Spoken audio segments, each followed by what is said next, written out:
Good evening, you're watching 7 at 7, the only news bulletin where I curate the day's top 7 stories for our viewers. I'm Preeti, Choudhry, and these are the headlines. Uproar in Parliament over Kharge's dog and Chuha jibe. BJP seeks apology, Kharge stays firm.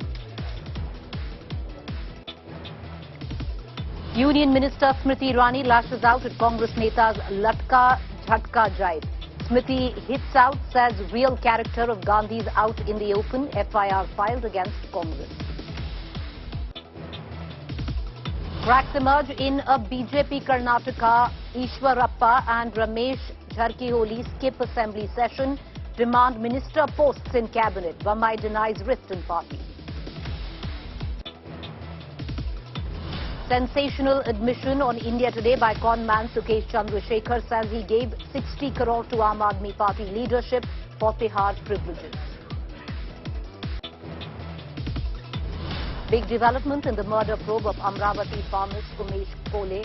NIA probe reveals Umesh was beheaded for backing Nupur by radicalized members of the Tablighi Jamaat.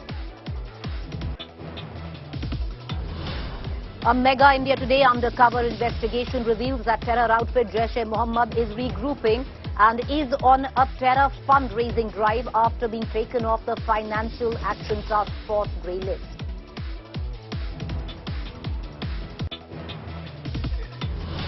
Messi's men return home after spectacular win at FIFA World Cup after 36 years. Buenos Aires gives extravagant welcome to the world champion.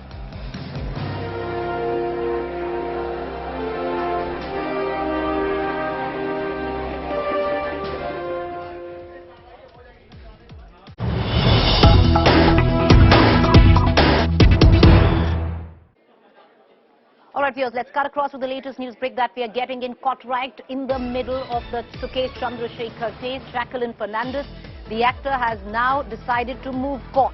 Jacqueline has sought permission to visit Bahrain from 23rd to 5th January.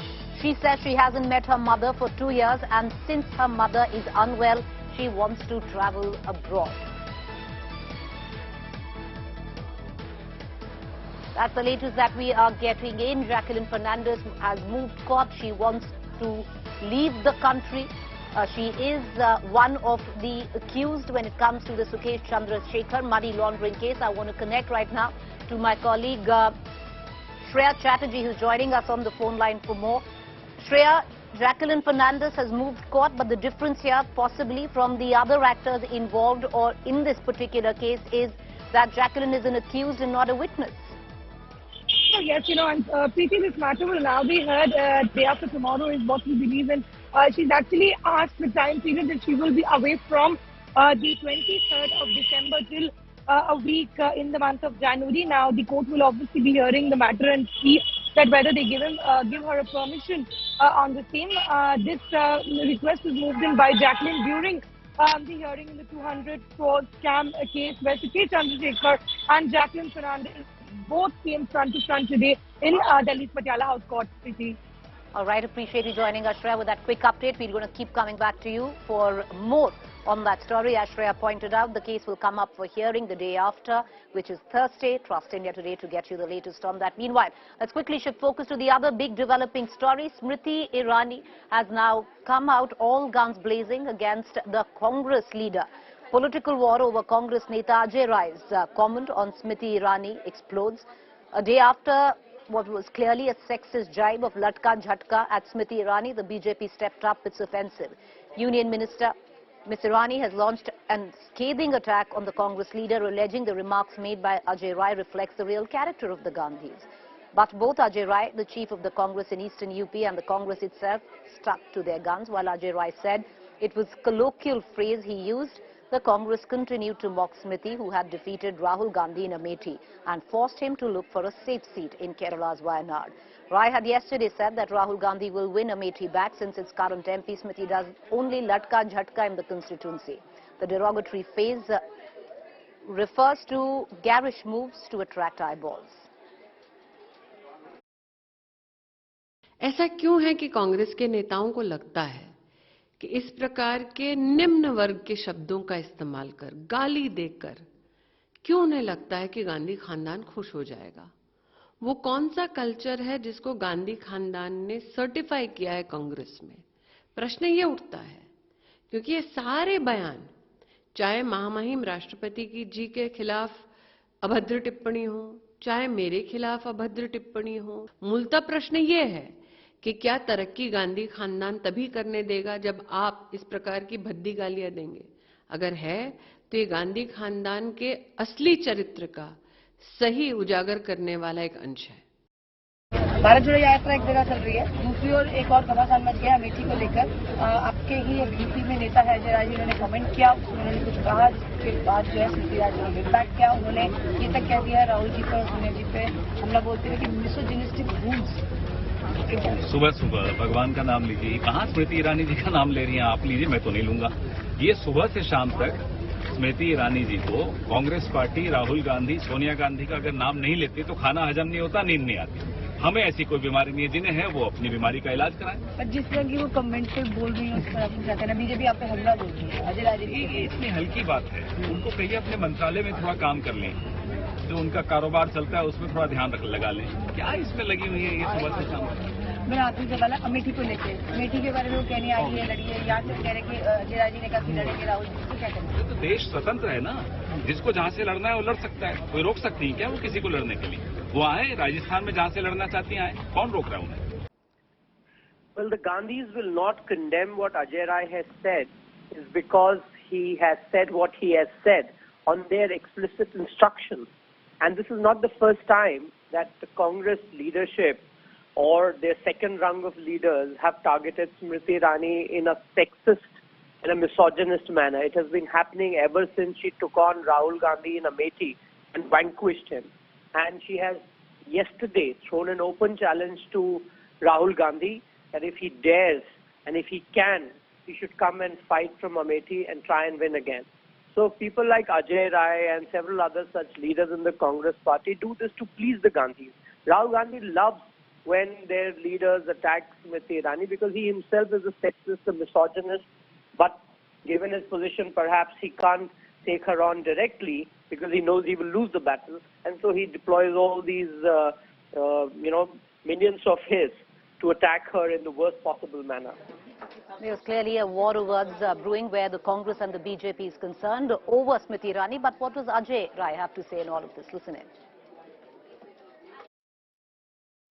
देखिए, निश्चित तौर से जनता अपने नेता को इसलिए चुनती है कि हमारे क्षेत्र का विकास हो, हमारे सुख दुख में आप साथ खड़े रहेंगे, और सुख दुख में खड़े जब आप नहीं मिलेंगे और क्षेत्र का विकास करेंगे। पूरी सड़कें टूटी हुई हैं, कल कारखाने बंद पड़े हैं, चाहे वो किसी भी, आप जो भी कांग्रेस ने वहां पे कल कारखाने लगवाए, जगदीशपुर का पूरा इंडस्ट्री एरिया लगाई, सब बंद पड़ी हुई हैं। भेल के कारखाने, जो बड़ा कारखाना है, बंद पड़ा हुआ है। ऐसी तमाम ट्रिपल आईटी काम रुका हुआ है, सारी चीजों को बंद करा दिया। तो जनता आपको हमेशा अपने बीच में चाहती है। केवल आए और आप घूमकर चले जाएंगे तो उसको क्या कहा जाएगा? उसको लटके झटके ही तो बोला गया है। और उसमें ऐसा कोई, हमारे यहाँ क्या भाषा है? हमारे यहाँ बोलते कहा भैया बड़ा लटक के बोलत हुआ, बड़ा झटक के बोलत हुआ, यही ना हमारे आम भाषा ही हमारे यहाँ की है। इसमें कोई असंसदीय भाषा मैंने नहीं प्रयोग किया है। निश्चित तौर से आप जनता के बीच में बने रहिए, जनता का काम करिए। जनता आपको खोज रही है, आपका पता ही नहीं, आप दिल्ली में हैं।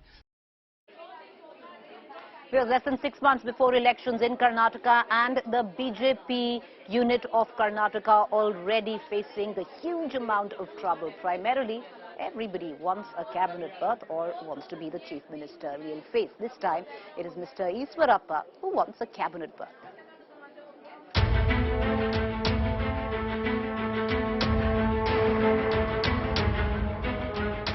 Months before assembly polls, serious discontent coming out in the Karnataka BJP. Firebrand MLA Ishwarappa targeting the Bommai government, questioning his omission from the state cabinet despite getting a clean chit in the contractor's suicide case. Ishwarappa, who stayed away from the ongoing assembly session, asserted that he's unhappy with the BJP for ignoring his rightful demand. Very shameful for me. That is why I requested the Chief Minister before Gujarat elections. He said after Gujarat election you may induct in the cabinet. But so far they were not inducted. Ishwarappa, the influential MLA from Shivamogga and a prominent leader from the backward Kuruba community, also made a point by meeting BJP MLA Ramesh Jarkiholi, who had also lost his ministership over a sleaze video. Yesterday we met. I gone to the airport and he also came there. In this airport chamber only we met, that is all. There is no politics discussion, nothing. Chief Minister Basavaraj Bommai backed the inclusion of both leaders in his cabinet, saying he has taken up the matter with the BJP High Command. ಅವರ ವಿಚಾರವನ್ನ ಈಗಾಗಲೇ ನಾನು ಮೊನ್ನೆ ದಿಲ್ಲಿಗೆ ಹೋದಾಗ ಪ್ರಸ್ತಾವನೆಯನ್ನು ಮಾಡಿದ್ದೇನೆ. ಅವರು ಕೂಡ ಅಲ್ಲಿ ಸಕಾರಾತ್ಮಕವಾಗಿದ್ದಾರೆ. ಮಿಕ್ಕಂತ ವಿಚಾರಗಳನ್ನು ನಾನು ವೈಯಕ್ತಿಕವಾಗಿ ಅವ್ರಿಗೆ ಹೇಳಕ್ಕೆ ಸಾಧ್ಯ, ಇಲ್ಲಿ ಬೇರಂಗ ಹೇಳಕ್ಕಾಗಲ್ಲ. ಆ ವಿಷಯ ಪ್ರಸ್ತಾಪ ಆಗಿದೆ, ಇಷ್ಟು ಮಾತ್ರ ಹೇಳಕ್ಕೆ ಸಾಧ್ಯ. ಮತ್ತು ಅಲ್ಲಿ ಕೂಡ ಸಕಾರಾತ್ಮಕ ಇದ್ದಾರೆ. ಕೆಲವು ವಿಚಾರಗಳನ್ನು ನಾನು ಈಶ್ವರಪ್ಪ ಹತ್ರ, ರಮೇಶ್ ಹತ್ರ ಸಂಪರ್ಕದಲ್ಲಿದ್ದೀನಿ, ಮಾತಾಡ್ತೀನಿ. After the outreach by the BJP, Ishwarappa appears to have softened his stand. The opposition, however, has mocked the BJP infighting, calling it a prelude to total division and disarray in the run-up to the polls. Bharatiya Janata Party's internal problem, them not only Ishwarappa and Ramesh Jarkiholi ji, there are other members who have seriously threatened to topple this government if they are not made ministers. Will this open discontent queer the pitch for the BJP in its southern bastion? With Anaga Keshav, Nagarjun Dwarkanath and Sagai Raj in Bengaluru, Bureau Report, India Today. All right, viewers, let's shift focus right now to Punjab. The farm protest, which started from Punjab, is rearing its head once again, viewers. This time around, these visuals coming in from Firozpur. Mega farmers protest in Punjab's Firozpur. These farmers that you see belong to various farm bodies, joined in the protest against a liquor factory, even as the cops warned of strict action. The farmers came face to face with the cops and several protesters were detained for blocking vehicles. The cops even used lathi charge. The Punjab and Haryana High Court have directed protesters should be shifted 300 meters from the present spot. Nonetheless, Kisan unions are still protesting at the site in Zira with their demand to shut down this liquor factory. ਕੱਲ ਜਿਹੜੀ main road ਤੇ national highway ਤੇ ਕੁਝ ਲੋਕਾਂ ਨੇ police ਦੀ ਗੱਡੀਆਂ ਨੂੰ ਰੋਕਿਆ ਸੀ, ਪੁਲਿਸ ਦੀ ਗੱਡੀਆਂ 'ਚ ਰੁਕਾਵਟ ਪੈਦਾ ਕੀਤੀ ਸੀ। ਉਹਨਾਂ ਨੂੰ ਅਸੀਂ ਪੁਲਿਸ ਨੇ ਰਸਤੇ 'ਚ ਹੀ ਜਿੱਥੇ ਉਹ ਧਰਨਾ ਦੇ ਰਹੇ ਸੀ ਉੱਥੋਂ ਅਸੀਂ ਉਹਨਾਂ ਨੂੰ ਅਰੈਸਟ ਕੀਤਾ ਸੀ। ਕਿਸੇ ਵੀ ਤਰ੍ਹਾਂ ਦਾ ਲਾਠੀ ਚਾਰਜ ਉੱਥੇ ਨਹੀਂ ਕੀਤਾ ਗਿਆ। ਉਹਨਾਂ ਨੂੰ ਅਰੈਸਟ ਕਰਨ ਲੱਗੇ, ਉਹਨਾਂ ਨੂੰ ਸੜਕ ਤੋਂ ਚੱਕਣ ਲੱਗੇ।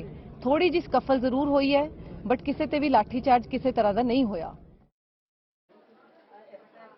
Viewers, let's cut across right now to the spine-chilling images that most of you must have been seeing coming in from China when it comes down to the current COVID crisis.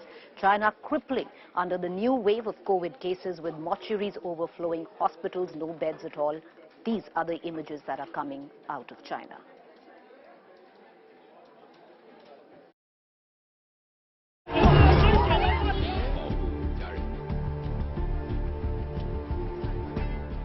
Vehicles queuing to enter crematorium in Beijing, carrying bodies, hearses entering and exiting funeral homes, workers in hazmat suits carrying bodies into building for cremation.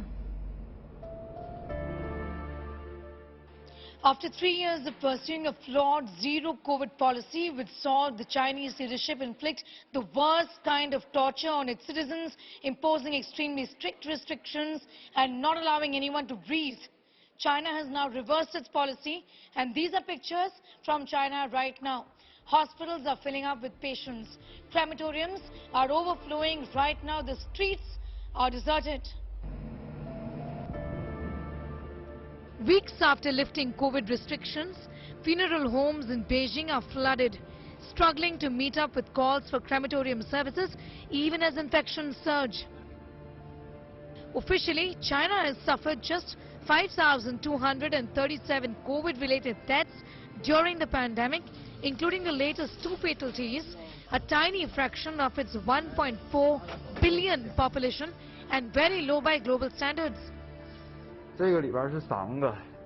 There is growing doubt that China's data is not capturing the fast worsening situation on the ground.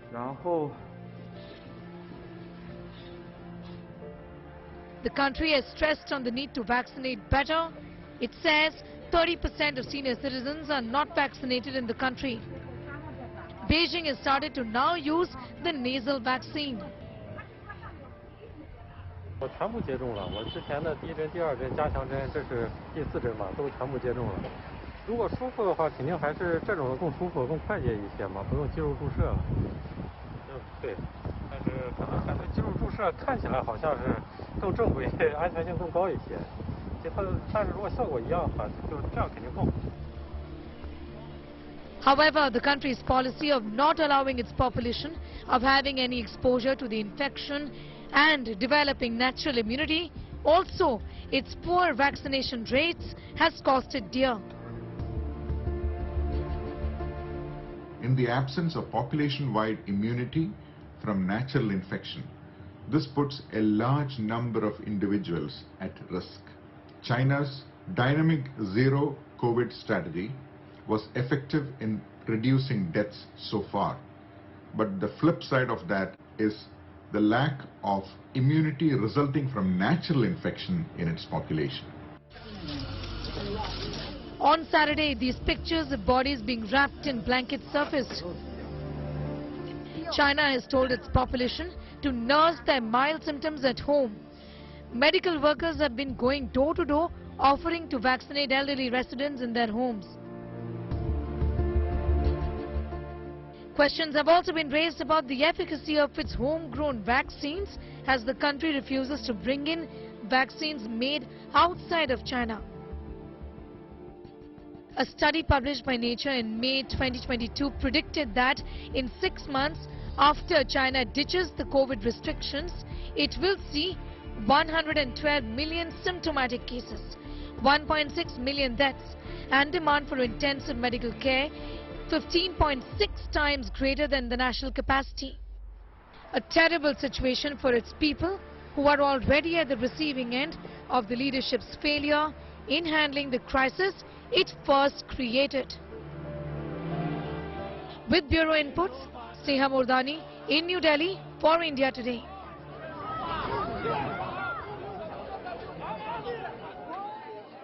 All right, viewers, let's take you right now to Argentina, Buenos Aires, which broke out in abject celebrations. If you look at these visuals, you would know the kind of welcome that was given to the entire Argentinian team. Buenos Aires, extravagant welcome to the world champions.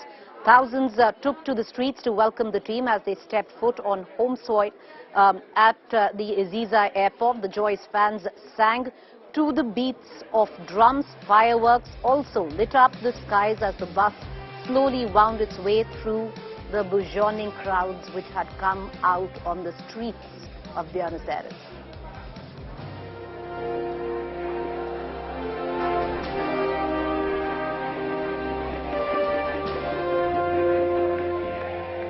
You're watching a fact-check segment where we bust certain claims masquerading to be facts on social media platforms and WhatsApp group. There's a claim floating about suggesting that these visuals are shots of the Maha Vikas Aghadi's Halla Bol rally in Mumbai. Incorrect.